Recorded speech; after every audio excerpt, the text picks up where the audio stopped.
Hey guys, how you doing? Helmets and Hoops here. It's Matt Wilson, Sean Samlal, bringing you our bold predictions for the 2020 fantasy season. We're going to jump right into the show. First bold prediction is going to be from me. It's David Johnson going to be a top 5 running back for this season. I think that Bill O'Brien has kind of showed his hand. He was willing to trade away DeAndre Hopkins, but he was willing to take on David Johnson's contract for this upcoming season. I think it's obvious that he wants to make David Johnson an integral part of their offense going forward. And I think that I like to tie my fantasy running backs in particular to good offenses. And I don't care if Nuke Hopkins isn't there anymore. Deshaun Watson's still there. They have Kenny Stills. They got Will Fuller, who hopefully can stay healthy. And whether you like Bill O'Brien or not, the Texans have made the playoffs more years than they haven't. They're a good team. They're not. It's not a sexy coach and whatever. And don't forget the addition of Brandon Cooks. So the offense will make it work. Deshaun Watson will put his cape on and make it work. Yeah, I agree. See, some of these players that we'll talk about, you could argue that they don't have the talent to be where we're going to predict them, but David Johnson actually has the talent to be the top 5 running back. Their offensive line is pretty amazing, really underrated offensive line. And yes, they signed Brandon Cooks and, Randall Cobb. They gave a big contract too, but there's still going to be targets that are going to have to be just the number of vacated targets from Hopkins is going to have some of that's going to have to flow over to Johnson. And if Johnson could get even 70 to 80 targets, that might help him. He doesn't need the 100 plus like he had in Arizona. So I feel like that's a very accomplishable thing for accomplishable. I don't even know if that's a word. Yeah, I mean, DeAndre Hopkins had 150 targets last year. So Brandon Cooks is not coming in and taking 150 targets. He'll take his 100 to 120, whatever he gets. But then that's another 30 targets that are vacated for potentially David Johnson, depending on how they choose to use him. So yeah. I'm excited to see what's going to happen with that, personally. Me too. I'm drafting in a lot of the mock drafts I'm in now. I'm drafting him probably higher than most people are, but I just think he's going to be pretty decent. Do you think that Duke Johnson's going to play into it at all? Because he is still there, and he's known for his passing down prowess. That kind of scares me because O'Brien loves to obviously throw the ball to Duke Johnson as well. So I don't know if did he just going to completely drone him out or what? Just because of the talent of David Johnson. So I don't know. Yeah. And another piece of the puzzle is Brandon Cooks is there. They traded for him, but he's had concussion issues. I think that's partially why the Rams had to get rid of him because they were afraid that he wouldn't be available to play. And if he's not available, that's just more passing down. Yeah. David Johnson was a wide receiver in college. So I think that he has the skill set that you will not be able to hone in on the Houston's defense and say he's on the field. It's definitely going to be a run or this. Because he has the capacity of being able to split out wide as a wide receiver and hit and hurt the defense in that way too. It's just whether or not Bill O'Brien uses them in that way. And not entirely optimistic about Bill O'Brien doing something right, but I don't know. Yeah. What can you do? Mm-hmm. But I think his floor is very easily a high running back too, and I don't think you have to necessarily draft him there. I think people are afraid because David Johnson hasn't been productive in the last year and a half, 2 years. Yeah. I mean, I don't know how much of that was his fault. He didn't do very well in Arizona last year in particular. It might have been the offensive line's fault. Who knows? Kenyon Drake did well after it. So how much of it is maybe David Johnson's running style or – what other factors might have gone into it? I think 90% of it is just injuries, little nagging injuries he's had for the last 2 seasons. Right. He hasn't looked right since 2016 when he went off for 20 touchdowns. Yeah. Right. Good. So, enough on David Johnson. Let's go to my guy here, which is kind of outlandish, I guess, but these are bold predictions. All right. I have that Matt Breida will finish in the top 20 running back in 2020. Boom. Okay. Here's why. Here's why it's actually going to happen. Here's the facts. All right. The offensive line in Miami has been 1,000% revamped, even though they're going to have 3 to 4 new starters in the offensive line, and all of them weren't these huge Pro Bowl guys, but there are guys like Ted Karras, who started 14 games for the Patriots and did really well. Eric Flowers is known as just a horrible bust tackle, but last year as a guard, he was a top 15 guard in the NFL. So he had a pretty big jump, and obviously his play style and he's a lot more physical at guard than he was at tackle. He has the slowest speed I've ever seen in my life. So they moved him inside the guard, and he played really well. And they drafted Robert Hunt. He's going to start at right tackle, and they drafted Austin Jackson, who's going to start at left tackle. So everything's been revamped. I think them signing both Jordan Howard and Matt Breida is great for Matt Breida, just simply because Matt Breida in the past, he started off like he always has the first 8 or 9 games of like a running back 2, like 15, 16-point weeks. And then all of a sudden he gets hurt and he's out for the season, or he's out for a big chunk of games. But I think Jordan Howard will force them to only get Matt Breida 15 touches a game, 15 to 17 touches a game. And I think if he can run the ball 12 or 13 times and catch 4 or 5 passes, he could score 15 to 20 fantasy points easily because of his big playability. And they're also going to use him. Chan Gailey, their offensive coordinator, uses running backs and receivers in really cool ways on like sweeps, kind of how I guess Kyle Shanahan uses his players in San Francisco, and Andy Reid uses Hill sometimes in the sweeps in Kansas City. I feel like – go ahead. When you talk about Breida's going to have this great season and it's supposed to be a bold prediction, where do you expect So I'm looking at Fantasy Football Calculator right now, and Matt Breida is going at 804, so 4th pick in the 8th round. What kind of value do you think that he's gonna be, like a 4th round-ish talent? It's hard to, like he should be, like in my eyes, where he should be going right now, or like. I mean, so I don't know how to count this, but I'm not sure. You said he was going to be a top 20 running back, and I think he's being drafted somewhere around the 20th running back off the board. Sure, yeah. So I'm interested to know what you think his ceiling is, and I'm like statistically.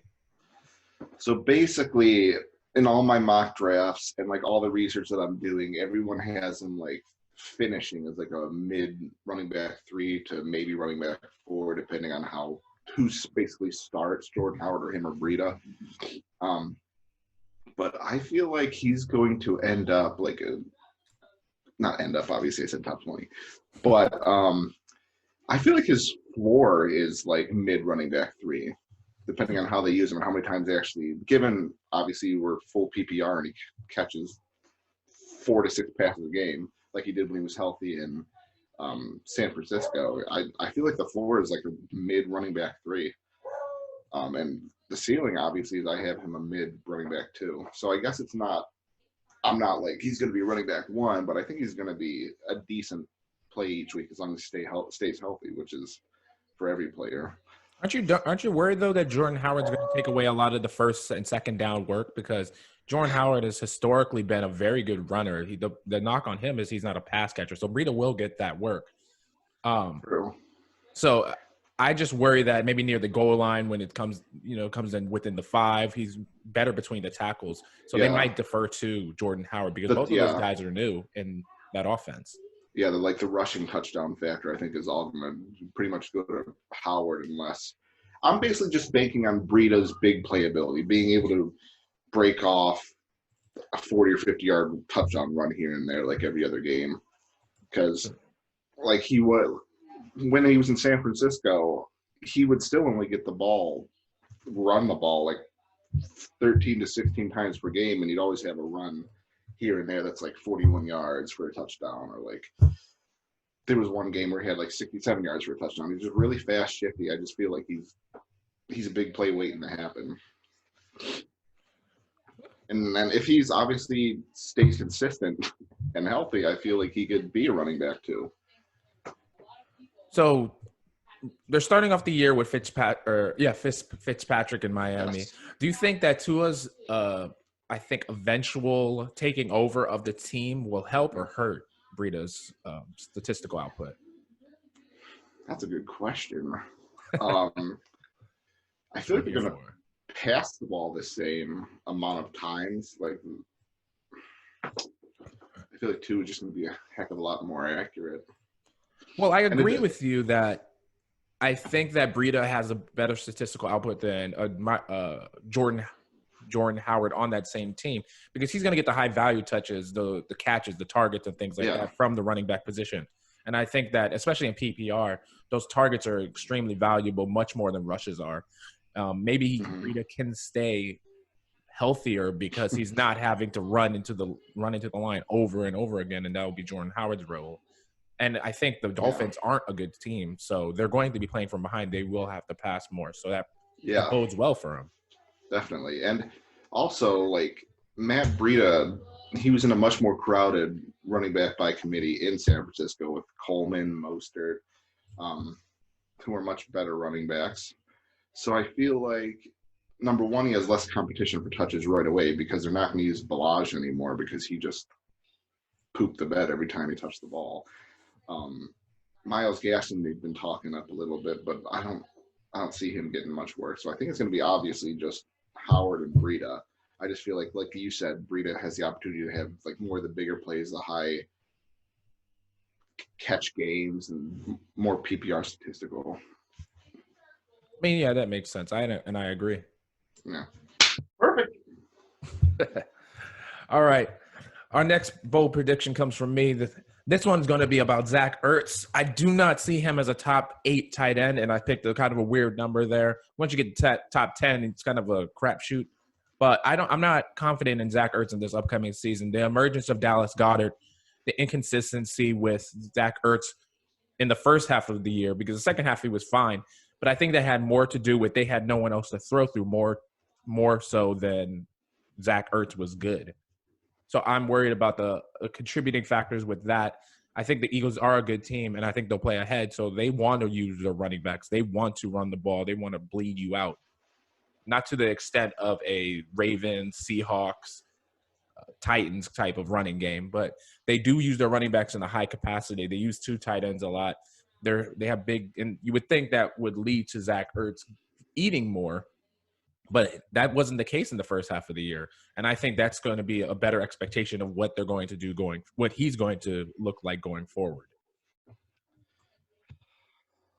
I agree, but don't agree at the same time. I just feel like no matter what, Ertz is going to get – Wentz is going to just pepper Ertz with the ball no matter what. I don't care if you have Randy Moss on the outside. I feel like he's going to throw Ertz the ball 7 or 8 times a game at least.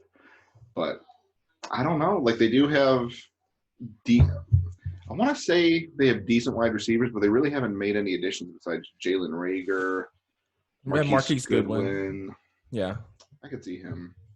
I mean, I don't know what's happening with Arcega-Whiteside. They were talking him up in the beginning like he was really good, but now I haven't heard one thing about Arcega-Whiteside. Right. So, and Alshon, the injury that he has, it according to like statistics, it takes somebody 17 months to come back from 100%, and he's coming back in like, oh god, what was that? Was it something with his knee?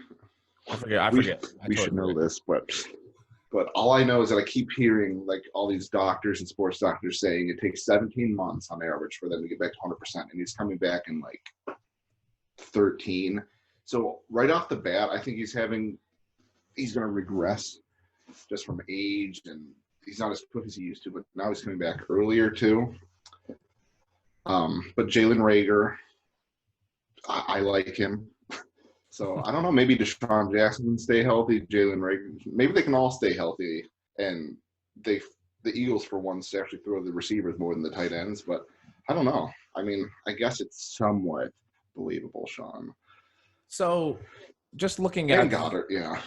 Yeah, I mean, just looking at the top tight ends from last year. So we have Kelsey, Mark Andrews, Kittle, Waller. Ertz came in at 5 at the tight end position. Jared Cook, Austin Hooper, Hunter Henry were the top 8. So he's moving down the list, yeah, I guess. I know Jared Cook is kind of a one-off because the second half of the year might not be indicative of what to expect going forward, but I think that Jared Cook's normal. You saw once Drew Brees came back that they were on a wavelength almost instantly, and it was a touchdown a game almost at an unsustainable rate. So I think that is more reliable than having to think that Zach Ertz is going to eat for the tight end position on his team, because Dallas Goedert already has stolen many touchdowns from Zach Ertz. Just last year, you could tell that the Eagles were making a concentrated effort to get Goddard involved because he's a good player. So I don't see why you wouldn't. I mean, okay, yes, okay, fine. I guess you're bringing up some good points. So I just don't like it. I don't think it does you any good to draft Zach Ertz where you're going to have to get him. You're going to have to draft him in the top 3, 4, 5, wherever he ends up. And he's not going to give you that consistent top 5 production. So that's why I don't want to touch Zach Ertz this year. It comes down to a matter of value.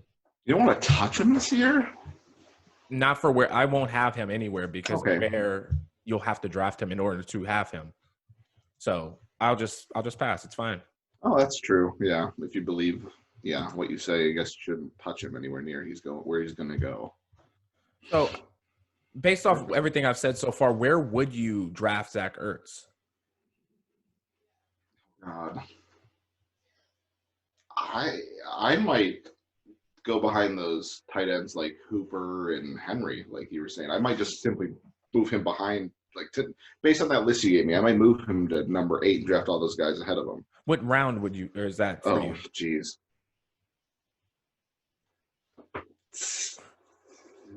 6? Okay. That's not too bad. He's currently being drafted at the 502, according to Fantasy Football Calculator. So that is a little bit higher than I want to do it. That is the 4th tight end coming off the board, though. Only Travis Kelce, Kittle, and Andrews are going ahead of him. Oh, wow. So, it should be like 9 or something like that. 8 or 9, 7, 8 or 9. I don't know. So, I mean, it doesn't matter to me so much the round he comes off of. It's the order in the tight ends. I don't think that he should be the 5th tight end coming off the board. So, that's just the stance I'm going to take, and I'm going to go with that into the fantasy football season. I would rather either go early or stay way late and take a shot on 2 or 3 guys. Mike Gesicki's. Even Hunter Henry, I feel like people are kind of turned off by because Phillip Rivers isn't there anymore. Yeah, they're afraid that Tyrod – I guess we can get in another episode, but I think Tyrod Taylor is going to hit him up all the time with his baby noodle arm that he has. So shots fired. Okay. All right. So moving on to the next one. What you got for us, Matt? All right. I guess I'm pretty bullish on this. I think you mentioned this earlier, like while we were talking. Hayden Hurst will finish the top 10 fantasy football tight end in 2020. Write it down right now. Write down the date I say this. What is this? I don't even know the date. But I just feel like the Atlanta Falcons have the top vacated targets, the highest amount of vacated targets in the league at 39.3%. Matt Ryan targets his tight ends more than any other team in the NFL. Usually I don't like to go, basically just replace somebody. I don't care who it is, he's going to have the same amount. But this is basically how I feel. I feel like Hayden Hurst is an insane athlete. Just because he was behind Andrews in Baltimore doesn't mean he's like a bad tight end. He scored really well at the combine. He's very athletic. He can create good separation. I just feel like he's going to come in and get maybe not the same amount of targets that Hooper was getting, but I mean, I could see him getting 90 targets this year, 80 to 90 targets this year. So with 80 to 90 targets, you probably say catch somewhere around, mid 70s. Yeah. So 70. I don't know when Austin Hooper was setting the world on fire last year. It was, yeah. I think that it was more so the rapport that he had built with Matt Ryan over the years, because remember Hayden Hurst, talking about Hayden Hurst, he was a first-round pick. He was selected 3 years ago ahead of Mark Andrews. And don't you think it's a little bit troubling that the Ravens were willing to give him up after only 2 years with their team? Mark Andrews is great, yeah, but they're a running team. Why? They can use another tight end. They felt comfortable with the Nick Boyles, and I forget who else is over there. But it's obvious that I think that Falcons actually overpaid, because they gave up a second and I think a fifth to get him. where That's what makes me. That's what solidifies my view that they're going to start him there no matter what, just simply based on what they gave up to get him. But I don't necessarily agree that it shows that they don't want him. Baltimore didn't want him. They just have so many tight ends in that room that they feel like keeping him is like hindering the team, and they could go get picks for him or another player that they need in a different position because obviously Nick Boyle, they're talking up Jacob Breeland that they just signed, and Eli Wolf. But I don't know, something makes me want to draft Hayden Hurst above like Hunter Henry's this year. Just the way they use their tight ends is just disgustingly amazing in Atlanta. In this world of Corona, it's going to be interesting to see how the rapport with between quarterbacks and their pass catchers is going to develop. I think it's easier for a running back changing teams because there's not a steep a learning curve, but getting on the same wavelength with your quarterback and understanding where he wants you to be, when he wants you to be there, how far in the route, deep in the route before you make your break for tight ends, wide receivers, and even running backs is going to be something that's might be lost a bit with the offseason being the way it is, where you can't work out as freely as you have been in the past. So I think that old players on new teams might suffer because of it. So I kind of downgrade all those guys already. Right off the bat, But maybe, I mean, I wouldn't necessarily, if I'm looking for a tight end in round 7 or 8, I still wouldn't. I think I said that not the right way before when I said I'd take him over like Hunter Henry. If I'm drafting tight end in round 7 or 8, obviously I'm going to go for somebody like 80. I guess they should be drafted. But I'm saying basically I would not draft a tight end in the first 9 or 10 rounds and grab a guy like Hayden Hurst or like Blake Jarwin in like 11 and 12 if I could get them. Well, according to Fantasy Football Calculator, Hayden Hurst is currently at the 9-11, so that basically the end of the 9th round. So other guys going around him are Jared Cook and Austin Hooper. No offense. Really? Yeah. I think people are afraid of Hooper's, there's a ton of targets there, so it's not believing in Hooper. It's just they don't know who's going to be the opportunity might not be there, yeah. Right. They're going to spread it around. They might spread it around or they might not, but it's too hard to guess who's going to be the one to get the ball. So true. But I think that's it for me on Hayden Hurst. All right. So my last one is a bold prediction about one of the rookies. And I know I was talking about new player or old players on new teams, or basically just players taking, having a new team in general. My guy is going to be Henry Ruggs.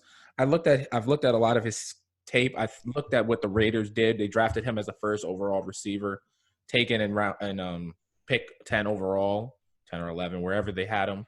I think that I think that they have a fine offense. I think they are going to make him what they wanted Antonio Brown to be last year. I think that Tyrell Williams is a great number 2, not a number 1. They have Hunter Renfrow, the rookie from last year, who's a great stereotypical slot, small white guy, quick, twitchy, whatever. Yeah. Darren Waller is a emerging star. He's a little bit older, but he's still a great tight end. And I think Derek Carr, because even though lately everyone's always said Derek Carr has done the dip and dunk thing, he throws the ball 6 yards down the field, and it's not as fun and sexy to watch. We forget that this is the same Derek Carr that was able to support a Michael Crabtree and Amari Cooper a few years back when he was an MVP candidate before he broke his leg. So I think that Derek Carr has the ability and will open it up more in 2020. And because of Henry Ruggs' skill set and what they want to do, they want him to succeed. John Gruden is very much about feeding the guys that he likes, the one that he selected. And this is his first. I mean, it's technically not his first draft, but this is his first big acquisition. Sexy offensive skill player. Yeah, exciting kind of, yeah. Right. So I think that they're going to give him every opportunity to succeed. And because of Henry Ruggs' skill set and he's a burner, I think that he's going to have a lot of big plays going forward. Not a Tyreek Hill per se, but a DK Metcalf kind of rookie year where it's basically a high wide receiver 3 with nitro. And I think he could get up to being a high wide receiver 2 top 10-ish Jesus. receiver. And I think the baseline, because he's going to have the baseline of targets, but because of where those targets were going to be, I don't think they're going to be near the line of scrimmage. I think they're going to be down the field. So his average depth of target, I would say, would be above 15 easily. And that makes for a great wide receiver to draft. And you can get him late. Yeah. So the only thing that scares me about Ruggs in general, I love him after the catch. He's insane. He has insane speed and quickness. But he's very limited when it comes to routes, just like DK was. But I guess DK kind of showed everyone that he could do it last season. But I'm just afraid like they're literally just going to have Ruggs run like these deep slants, these deep posts, everything like that. So it'll be somewhat easy to cover. But then again, his speed may give him the 2 or 3 yard separation right off the bat. So I still don't know what to feel about Henry Ruggs. I want him to be good, but and all the receivers they have kind of scare me. I still believe personally in Tyrell Williams. Hunter Renfrow on the slot's really good. Zay Jones not as much anymore because they drafted Brian Edwards too, who I love from South Carolina.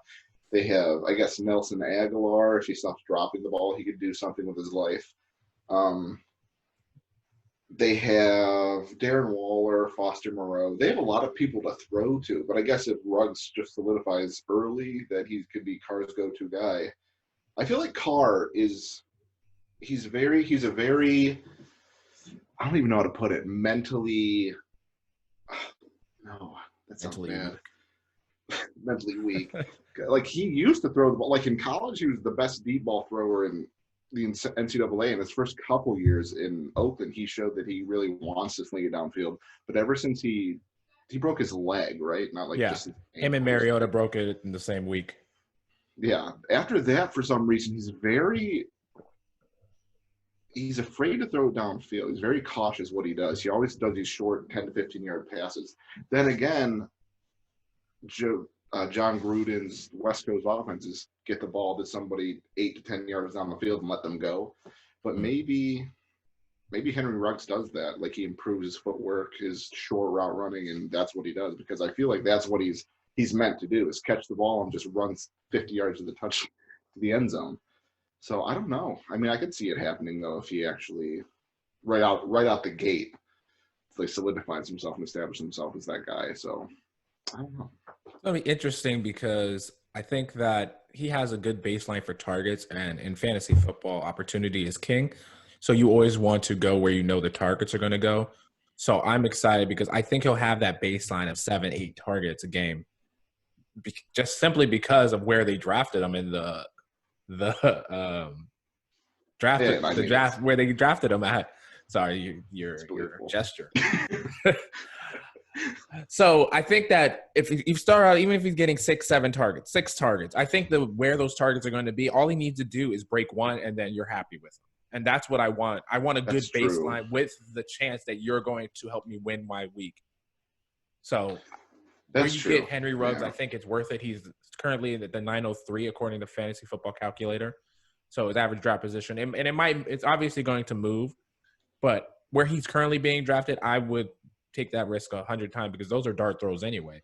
If it doesn't work out for you in the first 2 weeks and you don't see the consistent targets coming to him after week 2, 3, you can drop him and move on, and then you figure it out from there. Checks out. He could be the guy who maybe he actually does only catch 4 or 5 balls a game, but he'll have like the 90 to 100 yard game with a touchdown, which obviously makes up for that. Right. Not the 7 or 8 catches. So Tyrell, I guess that's a good point. Okay. Tyrell has a little bit of that too, where he could beat guys downfield, but I think Ruggs is going to be better at it. Checks out, I guess. Okay. You got me believing. All right, what you got for us? I got the best receiver in the NFL. I have Devontae Adams. I'm just so excited to even have him down here because I get to talk about him, because last year I was just arguing about this guy to everybody, and he ended up winning me like $300 in bets. Okay. DK Metcalf will be a top 12 fantasy wide receiver this year, which I think is just a given anyway. I don't know how people aren't having him ranked there, but he's going to overtake Tyler Lockett for the obvious number one on that team. He only had, let me look at my stats here. Oh, I got everything written down. I got 3 or 4 pages here. He had either 75 yards and or a touchdown in 8 of the last 10 games. He had he had only 5 games last season of under 11 fantasy points, which is pretty good, to say the least. If this guy sees 120 targets this year, I feel like he's going to just go. He's going to go off. I am going to predict right now that he's going to have 94 catches, 1,320 yards, and 12 touchdowns next season. He's the next Megatron. Have you seen? He went up against multiple corners this year. They were just subbing in corners left and right. Anybody who was over 6'1", they were just trying to put on him. He literally goes up, bodies like Shaq rebounding a ball, and he just comes down with it every time. It's the way he plays the game is amazing. And there's so many haters out there still he can't run this route. He was half the time he ran the routes that they said he wasn't going to run, and they were going for 12, 13 yards every single time. And I can't even, hold on. I am going crazy right now because this coffee's got me going. DK's got me going. Okay, calm down. So how many targets? You said, I'll say 120. 120? And he's going to catch 93 of those. Okay. I mean, that's 100, but you said 1,300 yards. That is a lot for any receiver to do anytime. And Russell Wilson's a top 3 in basically throwing the ball downfield past 20 yards, and he's one of the most accurate quarterbacks, which I found out. I knew this, but Kirk Cousins was the number 1 most accurate quarterback past 20 yards. I didn't realize that, actually. But then it's Russell Wilson. So when you're calling him the next Megatron, that is maybe he's not the next Megatron. I'll just say he has a size like Megatron. So just going for the yardage part, there were only 3 receivers last year that had over 1,200 or 1,250 rushing yards. Those players were Michael Thomas, Chris Godwin, and receiving Julio yards. Jones. Yeah, receiving yards. Sorry. So I don't see the 1,300. The way that DK Metcalf plays, it's a lot of the time down the field. So those are targets that are harder to complete. The farther you get from the line of scrimmage, it's going to be less likely that you make those plays, whether or not you have Russell Wilson throwing you the ball. And how many shots is he going to get a game to have those when they're a running team? Like 35. Okay, here we go.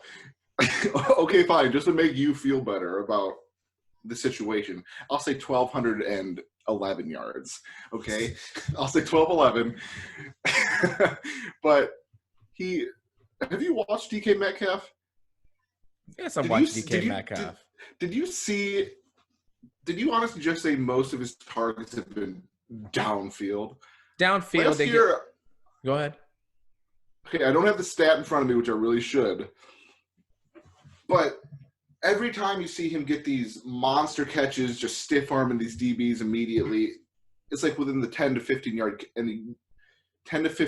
range past the line of scrimmage, and then he runs another 10, 15 yards with 2 or 3 defensive backs on his back.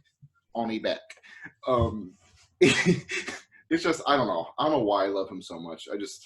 I'm going ham on him. I mean, he was the 30th overall receiver just last year with that good season he had. So, and he had 100 targets. Yeah. You know how many? And he caught 58. I know. I was going to say his catch rate is actually not the best. So if he gets another 20, he catches half of them. A little more than half. That's still, what is that? 58 plus. Let's add 15. That's barely to 75 catches, 73 catches. So if you think that he could take 73 catches and then turn that into, because you said 90, so you're expecting him. Oh yeah, 93 catches. Increase targets, increase the catch rate, increase the yardage, everything you have going up when he had a fine season already. And I think they already established what they want him to be.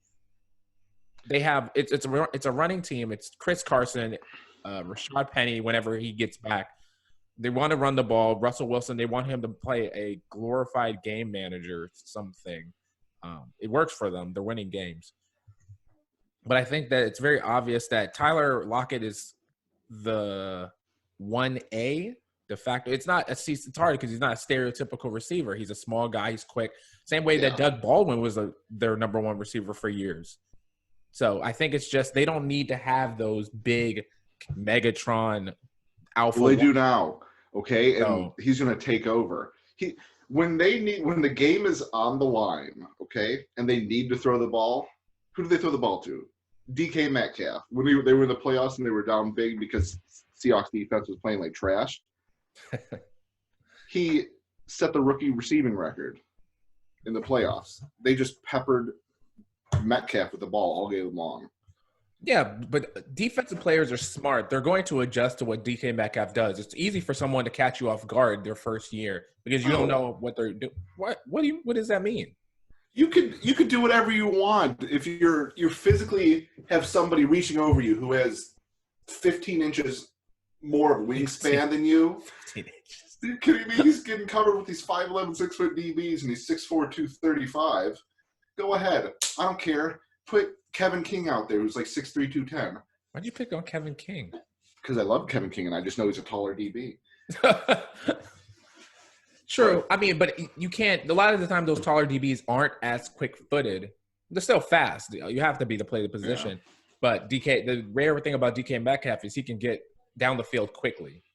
So you need to have someone big and fast, and that's hard to find. So it does pose issues, but it didn't pose enough for him to even get 1,000 yards last year. You know what, Sean? You know what this is like? This is like arguing with Hatham right now. Okay? I'm just kidding. Don't hate. I just feel like they're like if his base is last season, and I think Wilson's gonna basically how Lockett was being peppered with targets early on. I think Metcalf is just Wilson's gonna get the ball snapped. He's gonna look at Metcalf 70% of the time over Lockett. They're gonna make DK basically the number one guy there. They're going to base all the offensive plays besides everything giving the ball to Chris Carson and whoever's behind him. It's going to be DK. Well, I mean, last year, Lockett only got 10 more targets than Metcalf. Mm-hmm. So 110 to 100. Everyone else was below 60 targets. So it's very clear that those two guys will get the majority of the targets. But the problem is their offense is a running offense. They are running the ball on first, second down. And then Russell Wilson's so good, he can get a first down on third and long.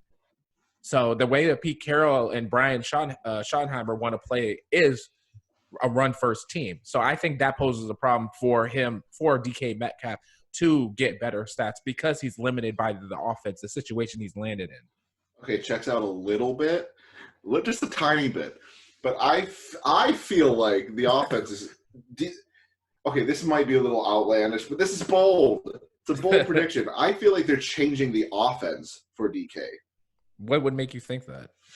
Because every single running back they have besides Chris Carson's hurt 24/7, and they're not going to feel like they can run the ball. They're not going to be able to pound the ball with Chris Carson 25 to 30 times a game. I think they're going to ease up a little bit on the run game.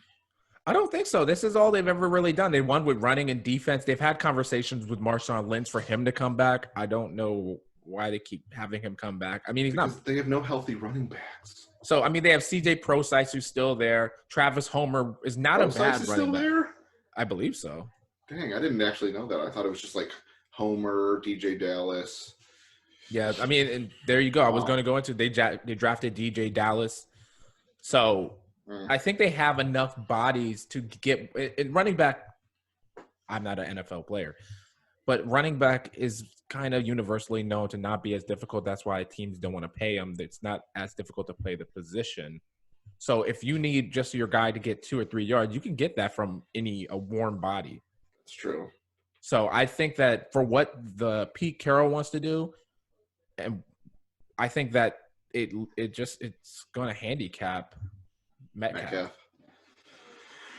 Ooh, you got me steaming. But I mean, I guess I can agree with that if that happens. That's obviously why he's not going to. Well, let me see where he's getting drafted on fantasy football. I'm interested to calculator. see that too. So where do you start to consider Metcalf? Oh, interesting. Oh God, wide receiver. Like I'd take him like wide receiver in the top 20 right now. Top 50. I'll say wide receiver 16. So I'll take him. Oh, well, let me see. So he's going as. This is great podcasting. Just hearing me. Wide receiver 48. It's like Jesus. So he's going at the 502. So the beginning of the 5th round, which I find to be really early. That's surprising. Wow. So maybe some people agree that he's going to just go ham. But it's wide receiver 20. 20. Okay. So it seems like you're going to be in on him. Oh, big time. Everywhere. You can't stop me. I don't see it personally. He's going right in between. So it's Keenan Allen, Robert Woods, DK Metcalf, T.Y. Hilton. I think I'd prefer. You're gross if you say any of those other names. You're insane. I think I want all of them before DK Metcalf. Why would you not? T.Y. Hilton is a better player right now. Metcalf is ascending. I'll give you. He's fine. You know what T.Y. Hilton's going to be? Even though I do like him, I'll take him as like I'll start you wide receiver 2 or something. I feel like wide receiver 2 is great. No, I guess on my team. Okay, true, fine. Okay, I'll take him as my wide receiver 2 on my team. Okay. I could see Hilton getting 6 or 7 catches for like 60 yards a game, maybe a touchdown here and there. I think Metcalf's going to be – not Metcalf. Hilton's going to be one of those guys who doesn't score a lot of touchdowns, but he's just going to get peppered the ball like Keenan Allen did in Los Angeles. But I feel like Metcalf is going to consistently have, 5 or 6 catches a game for like 120, 110, 120, and a touchdown every other game. Because he's used down the field there. He can be, or he'll just catch it. Look at you, look at the DB, laugh in his face, spit on him, and then he's going to run him over. That's what he's going to do. And then go for 40 yards. That's what I think DK is going to do. Okay? But I feel like DK's floor every week is going to be like 13, 14 points. Yeah, that's right. I said it. No, okay, fine. That's a little high. I just thought about it. I over-exaggerated. I'll say like 9, 10 points a week, 9, 10, 11 points a week at least. Well, that's not – in a PPR league, that's pretty – okay, true, yeah. It's not like, oh, sure, yeah. I mean, just last year, his average was 11.5, so it wouldn't be too far off. Yeah. I mean, his just manhandling ability. In Madden, for DK Metcalf, one of his attributes, they have manhandling, oh my God, actually, and it's 99. I knew something. Just stop right now. Something ridiculous is coming. But I don't know. I just love him. Yeah. Well, you can have him. Yeah. I'll let you have him. But are those all of ours for the day? Yeah. So my bold predictions was David Johnson going to be a top 5 running back.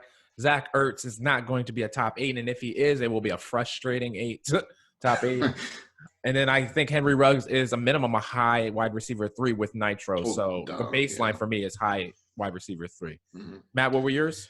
Mine were Matt Breida in the top 20, finishes the top 20. Yeah, obviously running back in 2020, which okay. Hayden Hurst will finish the top 10 tight end. I think is locked in. I don't care what you say.